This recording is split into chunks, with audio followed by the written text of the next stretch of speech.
Well, welcome. It is time for Conservative Voice Radio. I am Douglas V. Gibbs, your host. I am in studio, the main studio today. Usually I'm at my home studio. So there's five of us squeezing into this studio. So we've got myself, and then from the Banning Beaumont Cherry Valley Tea Party, Lynn, Peter, Jan, and Diane all together. And we've got quite a packed program for you. So we're glad that you're listening. And while you're at it, text a friend, say, hey, Conservative Voice Radio's on. Tune in. It's time for the show. So now, before we get started, I want to thank the Tea Party for all that they do, and this radio program, because it's been an amazing ride. And we found out when we moved this show from 8 a.m. to the afternoon, how many listeners really have. There's all kinds of people say, hey, where'd the show go? So, yeah, we are here on 2 o'clock in the afternoon, KMET 1490 AM. All right, Jan, are you ready for the first topic? We got, let's see, Texas may cost Trump. Are they trying to flip Texas, or what's going on here? Well, actually, what's interesting is this is an article by Politico, and they're saying that Texas may go the way of California in the 90s. And gee, I wonder why. Texas is an open sieve for the entire South American triangle of countries right now. They are pouring in, and demographically, this is where Texas is hurting. But the interesting thing about Texas, if we go back to 2016, Trump won by about 1%. What saved him was Wisconsin, Pennsylvania, and Michigan, if you can believe that. Well, and Michigan surprised me. I mean, I predicted the other battleground states, but Michigan even surprised me. Exactly. So the problem we have here now, and Texas is vigilant. I mean, those guys are great. They have got to be vigilant about voter fraud, because this is, the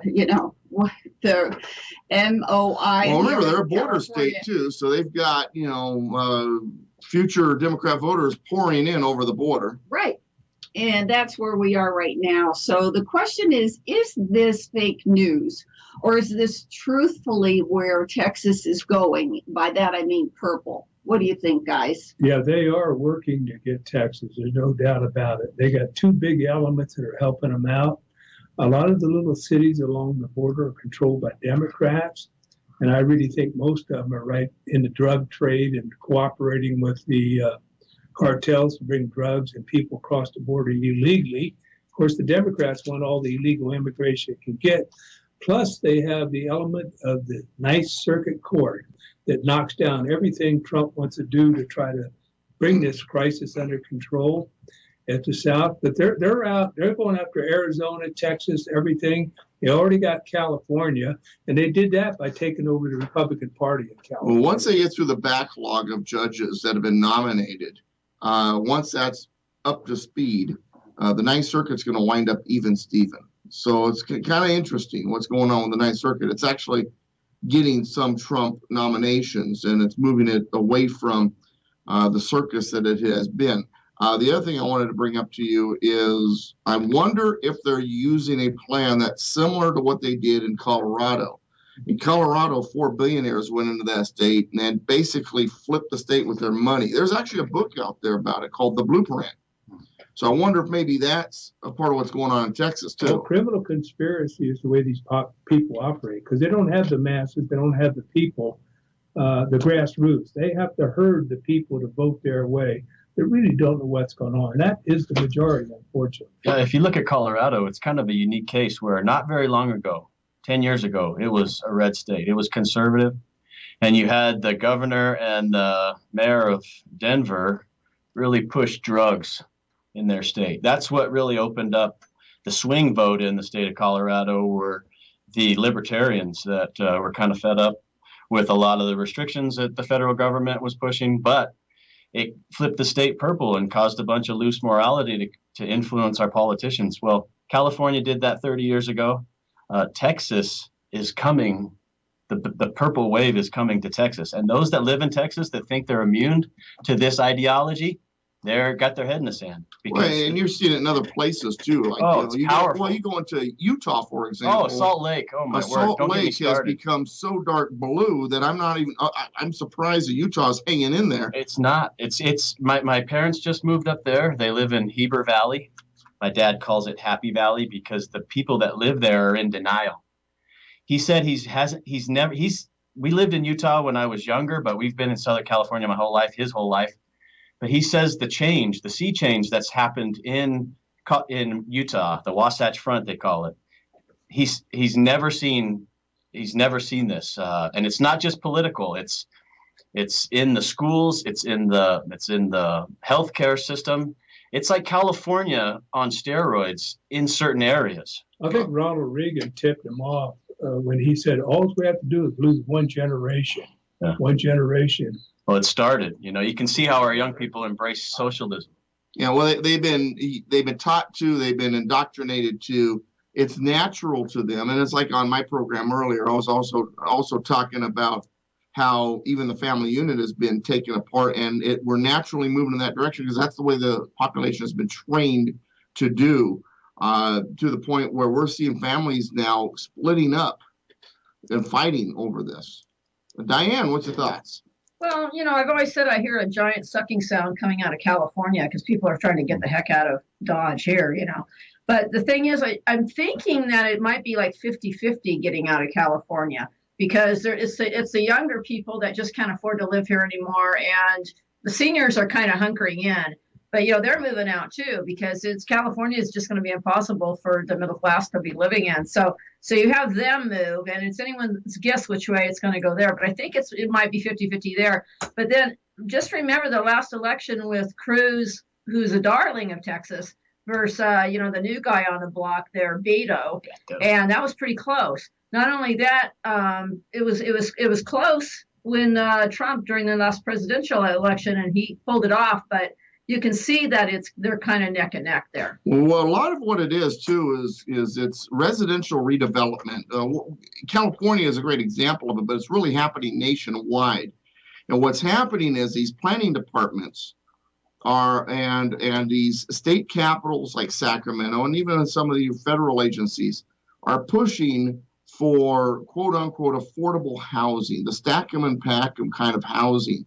And what that does is that attracts folks from lower wage areas to move into these areas because the rent is lower, but they're nicer areas because they want to get out of the bad areas. So they move into these areas, but unfortunately they bring their politics with them. And that's the point. They're trying to spread the demographics around to the point where no place is safe. And we've seen them actively doing that here in California. They have, but those environmentalists in Agenda 2030 rather, are wanting the urbanization of both California and Texas.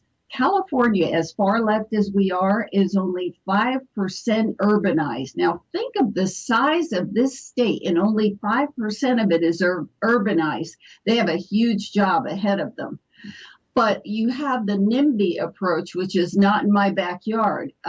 Leave our suburbs alone. Look at the outcry in Redlands recently because they were going to put stack and pack right there amongst those beautiful suburban homes. So this is part of the backlash, in my opinion. You've got the Democrats pushing for urbanization and demographics, and we have to fight back on those two fronts. The third prong, are environmentalists, and they have ruined California in that regard. Now, this ties into what I was talking about on Constitution Radio. This is an internal invasion. We are being invaded, and we are being attacked by our own government. It is a domestic attack, domestic enemy inside our country that's doing what it can to destroy the liberty and the principles of the Constitution that we have lived under. And that goes back to what Reagan said, we're only one generation away from losing our liberty. And he had another quote about, he didn't want to, be talking to his grandchildren, telling them what America once was like when it was free. And I feel like we're right on the edge of that, But Alex said something on my program that was fascinating, and he said it a few times, that if you compare this to other Marxist and tyrannical revolutions, we are following the recipe step by step, and what's next is violence. Let me tell you something that actually happened on July 4th in Beaumont. I was at a barbecue, and there was young people there, and there was a student there from the University of Redlands. And she told me that she just went to a class at the university, and the professor showed a YouTube video of a hate America, every leftist ideal you could come up with. They were promoting it right in the classroom and condemning Donald Trump and the Republican Party as just no good, un-American, and everything else. And they were teaching that right in the Redlands University, right here, right next to our community. And that's how they're getting rid of the next generation. They're doing this to schools all over the United States. This is true. The lowest scum element, it seems to have gravitated to the work in the universities teaching our children. How they did it, I don't know. It's a Marxist agenda, and the kids have to understand, if by chance they've happened to listen to this program, Donald Trump is not what they're trying to get rid of. They are using him to get to us. You have to understand, to change the whole character of our nation, you pick out a whipping boy. In this case, it's Donald Trump. They've made him a monster. Right. And so to get rid of him, very you have effective. to topple everything is what they're telling you. Do not buy it, kids. They've been very effective at convincing them of that. I've got an image I was just looking at on my computer earlier, and it's a drawing, and it has this German Nazi and someone sticking a saber into his chest, and then right next to him, standing similarly, someone with a MAGA hat on, and them sticking saber into the chest and saying, "We stopped them before, we can stop them again." I mean, they truly believe, because this is what they've been indoctrinated to believe. Yeah, you tell a lie enough, people start believing the lies. So, all right, well, we're coming up on break, this first break, and this is a good topic. We could probably talk about this for a 3-hour show if we let ourselves, but there's more show on the horizon, so don't go anywhere. Stay right here on KMET 1490 AM, be it the radio, online, or your smartphone app, because you got one, right? You go get a smartphone app, make your smartphone smarter, get the KMET smartphone app so you can listen anywhere when we are on. We'll be right back. We've got more to talk about, and we're going to talk about how much the Democrats really, truly hate America. Don't go anywhere. Welcome back to Conservative Voice Radio here on KMET 1490 AM. How many times have you heard the stories of Democrats, leftists, like burning the American flag? One of my favorite instances of those actually happened at Dodger Stadium, and Rick Monday, baseball player, comes running out as these two guys are on the field trying to light the American flag, grabs the flag right before, he said it just reeked of lighter fluid, grabbed it before it took flame, and protect the flag. And the big board there at the stadium says, "Great play, Rick Monday," and the crowd cheered when he saved the flag. But people like that trying to burn the American flag, they've always kind of existed. But it seems like now the Democrat Party, who had people like that and they were the fringe, now it's like everybody in the party and everybody on the left are fringe. They're all wacko. They all hate America and anything that's American, to the point where I've heard stories of where even an American flag was told to be taken down in a class or something because it was offensive. Jan, what's going on here? Well, I counted 9 factions that showed Factions? America. Yes, that's that a good word. Showed America how they hated her on July 4th. And let me name them, and then you guys can jump in and we can rip them. Oh, yeah, that's right, Independence Day. So so these are 9 factions on Independence Day that revealed their true feelings about America. All right, go ahead. All right. First one, Nike, Colin Kaepernick, and the Betsy Ross flag. They didn't want that on the Yeah, and I sneakers. took my Nikes back. They hurt my feet when I stood for the national anthem. burn them. Buy Asics. I love them. Right. Charlottesville, Virginia, and those turkeys wanted to get rid of Thomas Jefferson's birthday. By the way, that's his hometown, and call it the Liberation and Freedom Day. Then we have George Washington High School in the lost city of San Francisco wanting to remove a mural which depicted George Washington, our first president. It depicted his whole life, good, bad, and indifferent. Okay. Then we have the New York Times, which really said this on their opinion page. The myth of America as the greatest nation on earth is at best outdated and at worst wildly inaccurate. If you look at data, the U.S. is really just okay. And then we have Beto O'Rourke, who never misses an opportunity to say something stupid. And he did regarding the 4th of July in America. Harvard University professor, that's another faction, okay? He said that Trump's parade resembled Tiananmen Square in China. Oh boy. If you can believe. And then we have all college professors who have shown hate. And Glenn, you gave a good example. All college professors? All of them. And then we have Marianne Williamson, who is, I don't know, a child of the 70s. And she was the weird one on the stage for the Democrats. She said that watching Army tanks being hauled through D.C. for Trump's July 4th celebration is heartbreaking and repugnant. And then we have Pete Buttigieg, who doesn't like anything. And he declared that it was the people who got our country started in the revolution were skeptical of a presidency getting too much to look like a royal office. And we have Rob Reiner, so that faction is Hollywood. Right. And then Stephen King, which is the writing faction. Bette Midler, of course, she's singing, dancing in Hollywood. And of course, Hillary. She has something to say. And then we have the faction of the flag burners. The faction of the flag burners. Yes. And don't forget the baby Trump balloon that was there that day. That's another faction. I counted 9 factions. What do you guys think? So it's almost as colorful as a Cinco de Mayo parade. Yeah. This notion that it's somehow hateful to view the flag, it hurts your feelings so much. It can't be in public. We can't see a mural of George Washington or read a text of Thomas Jefferson because it hurts our sensibilities. This is their argument, and it's a lie.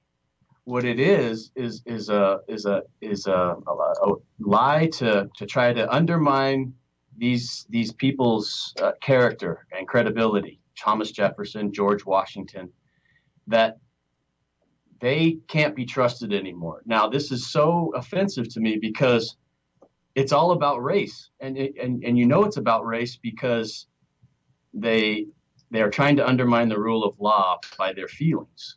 So if they see George Washington or they see Betsy Ross's flag, they have this feeling of inequality or disenfranchisement.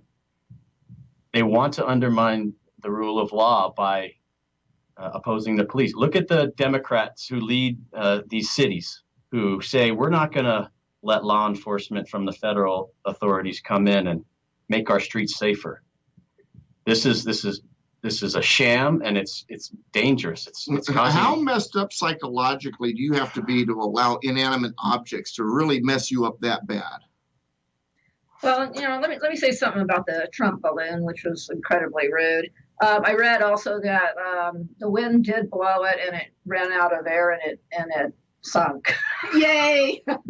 Okay, and here's something about Elizabeth Warren too. She didn't even know we were a republic. She was saying we're a democracy, and then she said it. She said it, repeated it like 2 or 3 times that we're a democracy. We're not. We're a republic. And I know I'm glad Doug's here because he's told us all about Barack that several Obama times. said that many times. Oh, don't let me get started with him. But then here's Biden. He's the one that the Democrats that haven't walked away yet think is maybe safe. Okay, but what he's doing, he's like a closet, I'll do whatever you say type of guy. But they're already saying he's the gaffer, and he's like resurfacing his gaffing. And here's the thing is, he was saying that he wouldn't let the Russian interference interfere on his watch or on Barack Obama's. But the thing is, that's where it did. 2016. Well, creepy Biden was, with some women probably at the time. Glenn, what are your thoughts? Well, just thinking that they're getting rid of George Washington and Thomas Jefferson. They're sending a message to the American people. We've taken over the Democratic Party. We got control of the local police, a lot of the states, and we're going to destroy your history. And we don't have to worry because most of the men in this country are too gutless to get up off their duff and do anything about it. And that's where we're at right now. People are living in fear of going out and expressing how they feel because they're afraid they might get hit up alongside the head or they'll be attacked. And they don't want to be called a nasty name on Facebook or anything like that. Well, they've got some bananas that Alexandria Ocasio-Cortez seems to be the spokesperson for the party anymore. They don't have any qualms about speaking up. Let Jen? me tell you about that mural in San Francisco. Please. That was put up during FDR's administration. Okay, a Democrat president. So you're starting to tear down the founders. Let me remind you, folks out there that voted Democrat, he is the guy that put the Japanese in the internment camps. Okay, so do we start toppling FDR statues and pictures and what have you? Do you see where this goes? There is not one of our presidents or leaders that didn't have warts. Okay, there is something in all their backgrounds, and I could just kick them off for you from the most recent JFK, what he did, LBJ. I mean, I could go on and on. You cannot allow this to happen. We are who we are because we are special. About that artwork specifically, it really turned my stomach about the argument that the San Francisco School Board vice president was using to argue for painting over this mural. And this is what he said. He said, quote, "The white pioneers standing over the body of Native Americans and slaves working at Washington's Mount Vernon estate in Virginia is racist and degrading." And that's what they tend to focus on. They don't focus on George Washington crossing the Delaware to preserve the right of everyone's freedom. And when George Washington's asked to be king, he says, "No, thank you." Mm-hmm. And what they want to do is undermine the integrity of the individual so they can erase everything that he's ever done, or she. If you're a she and you're crossing these people, it's going to be a same thing. They're going to try to rub you out.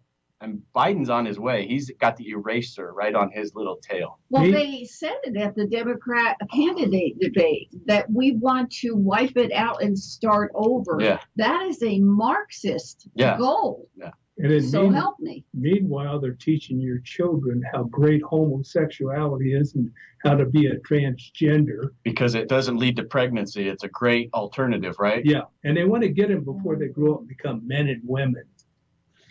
So it's really shameful what's going on in this 4th of July holiday. We're celebrating.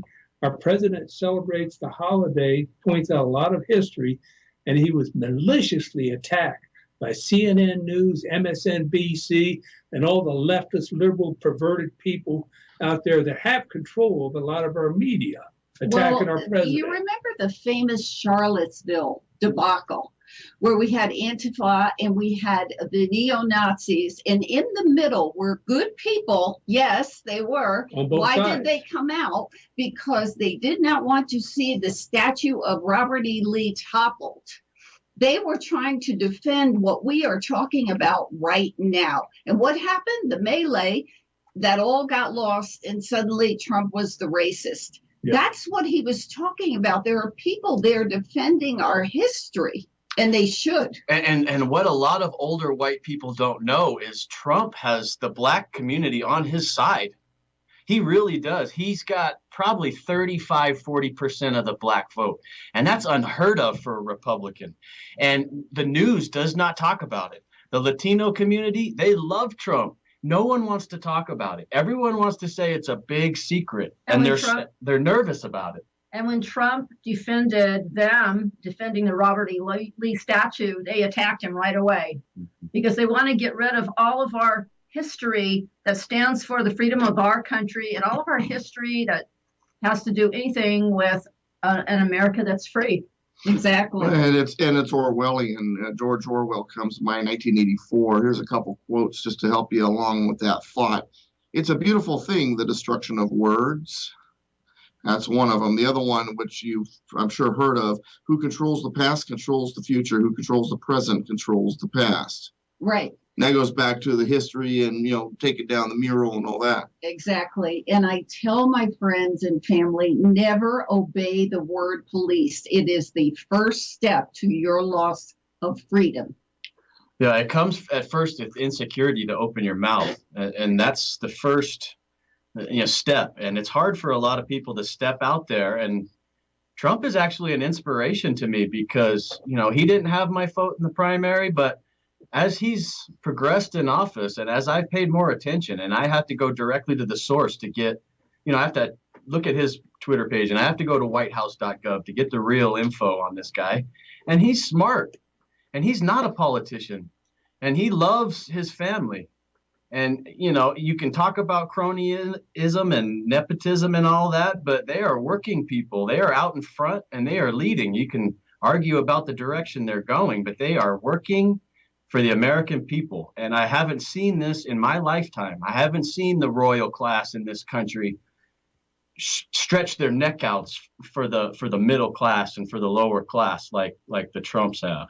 This ain't the Bush era. That's right. Yeah, well I think a lot of the other billionaires are cowards and they're on their knees to the progressive left because they fear the left. They have a lot to lose. They got all that money and they think, I'm going to lose my money in my empire if I don't do what these people I think these billionaires are more scared of losing their voice, of being a righteous lefty. All their humanitarian aid and billions. Well, I remember Alex saying one thing one time, too. It doesn't matter if they agree or disagree with it. If they're convinced that that's who's going to be taking power, they want to be on the strong side. So they go along with it so that they stay in power and they don't become the skull that's stomped on. Exactly. The joke on these useful idiots is they will be picked first to be gotten rid of. It goes back to the Bolsheviks. Alex, are you there? I'm here. All right. What happened with the Bolsheviks? Didn't they weren't they pro-homosexual during the revolution? Yeah, and they had a liking for avant-garde art and all these progressive, supposedly progressive institutions. But as soon as they took power, all that stuff became criminal. They had a Congress of the Soviet soon after Stalin took control. He didn't have absolute control, but they had a vote. And most of the people, actually Lenin's supporters, voted against Stalin.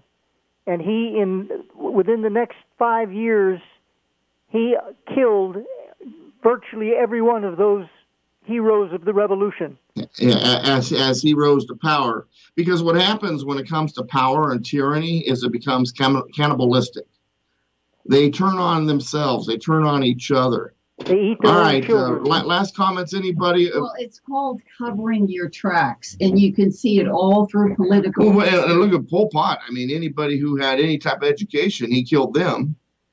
Trump wasn't a racist until he ran against Hillary. Yeah, there's that too. Yeah, but and it's the thing is, this is nothing new. It's all happened before.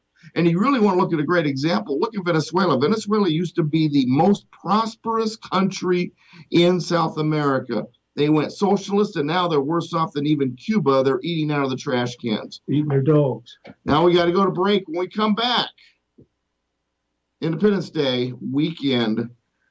What are your thoughts? 951-922-3532, 951-922-3532. We know what our thoughts are. We'll tell you after the break. Welcome back, Conservative Voice Radio. I am in studio with the Tea Party, and I can't remember the last time this happened. Did you just tune in, and you're like, gosh, man, I missed the show. No problem. After the program, give them a chance to put it in there. Find our page at KMET1490am.com and check out the podcast. It says go to the website, find shows, the link that says shows, go down to Saturday, then just scroll down until you find the show, and then click our page, and there's a podcast button on that page.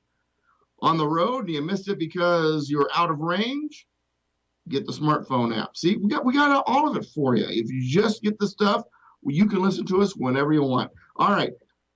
Food for thought on Independence Day weekend. We have been saved from the redcoats, but mastered by the black robes. That is a heck of a statement. When you say black robes, you're not talking black robe regiment. You're talking about those lawyers who become judges and sit on their big bench and then interpret the law, right? Those guys? I wish, Doug, that they only interpreted the law. Well, that's the danger. When you interpret, you have all the power. They are legislating from their bench. Oh, because they're interpreting it to mean something else. Yes. Let me read you what James Madison said in his 1835 essay. Oh, I love James Madison. I'm excited. On sovereignty. Okay, folks, this is so apropos to the moment. He used the example of citizenship to explain how in a Republican society, decisions must flow with the consent of the people through their elected representatives. And there's no greater decision for society than the future makeup of the society itself, Madison wrote. In the case of naturalization, a new member is added to the social compact by a majority of the governing body, deriving its powers from a majority of the individual parties to the social compact. Now, here's the juicy part. Here's the money paragraph. No foreigner or foreign entity can control the destiny of our nation and force upon us an outcome for citizenship, judicial standing, or any other benefit against the will of the president or Congress. It's obvious that a country can never be forced to issue citizen against its will. For if that were the case, it would cease to be a sovereign country, which would be free from external control. Wow, he just described what's going on today. Yes. He said it couldn't happen, and it's happening. That's why they want all these illegal alien foreigners to pour into the country to destroy our sovereign. Right. Exactly. That's right on the money. Yeah, there's also an incentive for these people to come here. You know, they're coming here for an economic reason. They say it's for safety and for, to get away from their corrupt countries, but they're given living wage, housing subsidies and food subsidies while they wait for their court date, which is 18 months from the time they cross the border. And so they have incentive to come here. We got to take that away because like Jan was saying, if we, like in California, these people technically don't have the right to vote, but their kids who are born here do. Someone was telling me, you want to talk about free things and how everybody jumps on board, that if there was a foreign country, I can't remember if it was Taiwan, China, what it was, Domino's had opened up some stores or something like that, and the ad was, if you get a tattoo of the company on your arm, we'll give you free pizza for life. So many people came in with tattoos and the store was shut down. Oh, gosh. Wow. That's what happens when you open the border. It's like saying, hey, free cruise to everybody. Just get on board the ship. Before the ship could leave the dock, it's going to sink.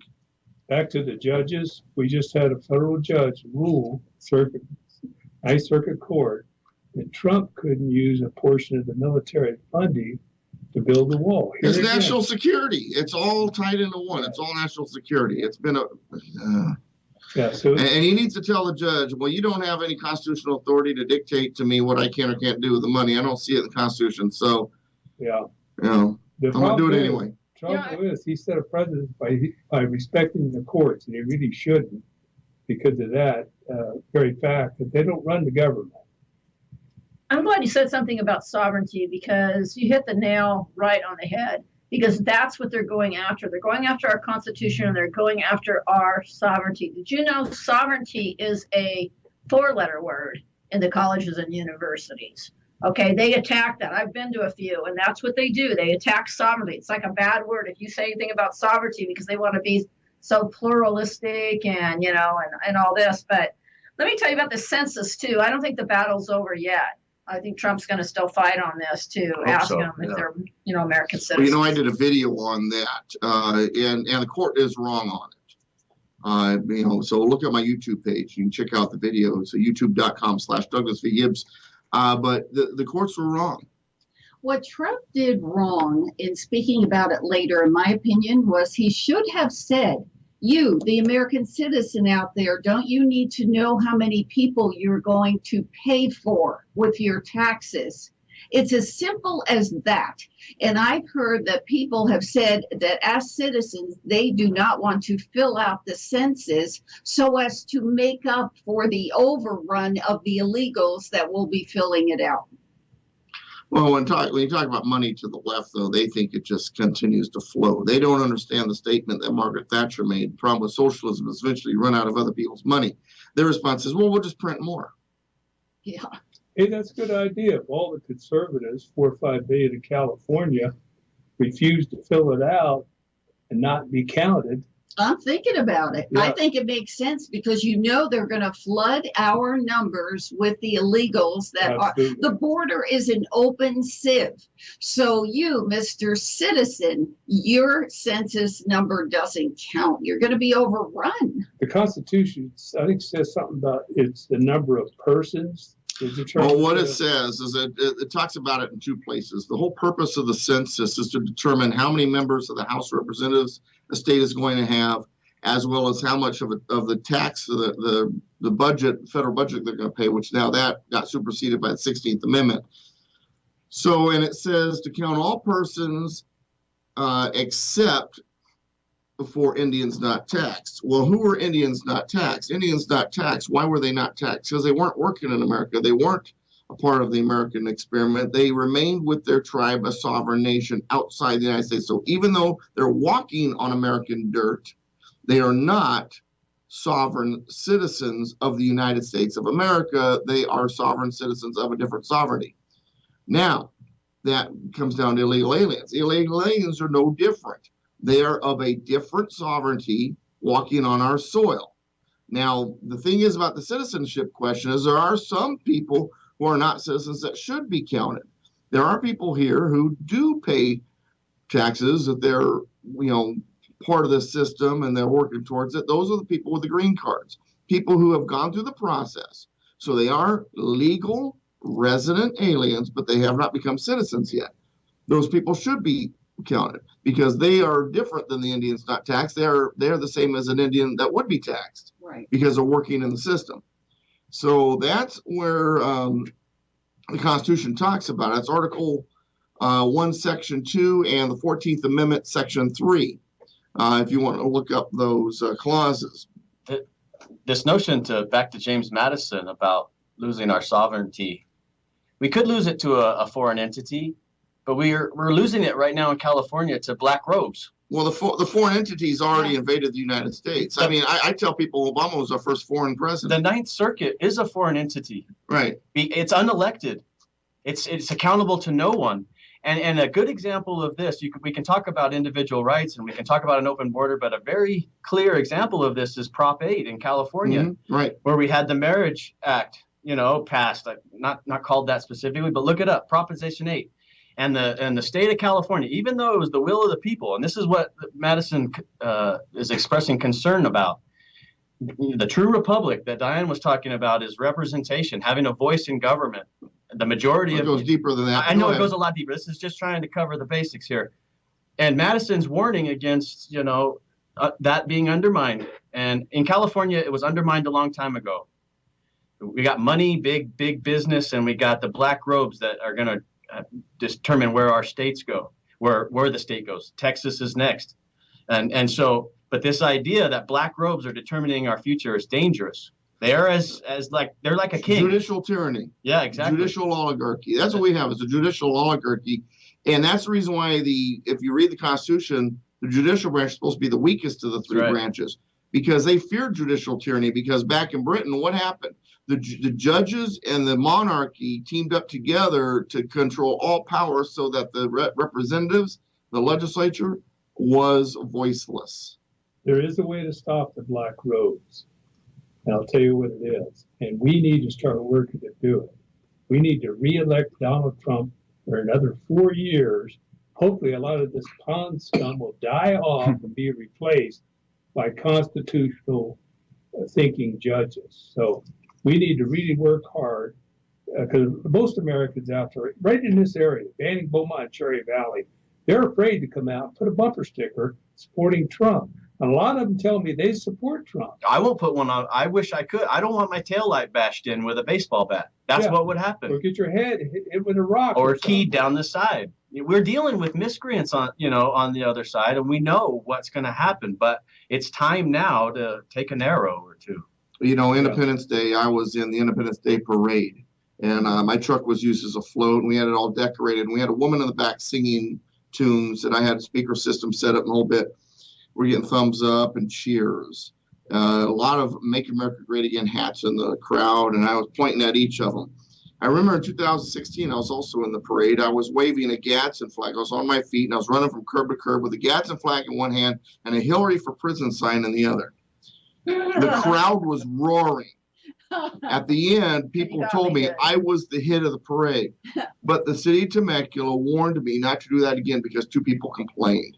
We have become a society that has forgotten our roots because a couple people complain. A lot of these city council people are actually working for the left. They watch that young man be beat up and brutalized. In Portland, right. In Portland, Oregon. Well, because that's what they wanted. The mayor standing there, the police chief, laughing at this guy getting beat the hell out of him. And they ought to be arrested and as partners or conspiracy. Well, the left has always accused the right, the Christians, the conservatives of being the book burners and the censorship mongers and the warmongers and the ones who want to take control and force everybody to act the way they want, based on their moral compass. And my response is they are projecting. They are exactly what they accuse. You couldn't make this up. The police chief's last name is Outlaw in Portland. Can you imagine? The police chief's last name is Outlaw. And you watched what happened last weekend in Portland. Complete lawlessness. And people were subject to sticks and bats and rocks. This and the mayor, like you said, the mayor who is the police commissioner, he's both. And he's lawless also, but the residents of Portland are scared to death, and they have lawlessness on their streets because they're afraid to come out of their house into the town of Portland. There are people I know who said their family is frightened. So, folks, if you don't speak up and write to Congress, write to the president, or call, please, we'll be 30 overrun. seconds.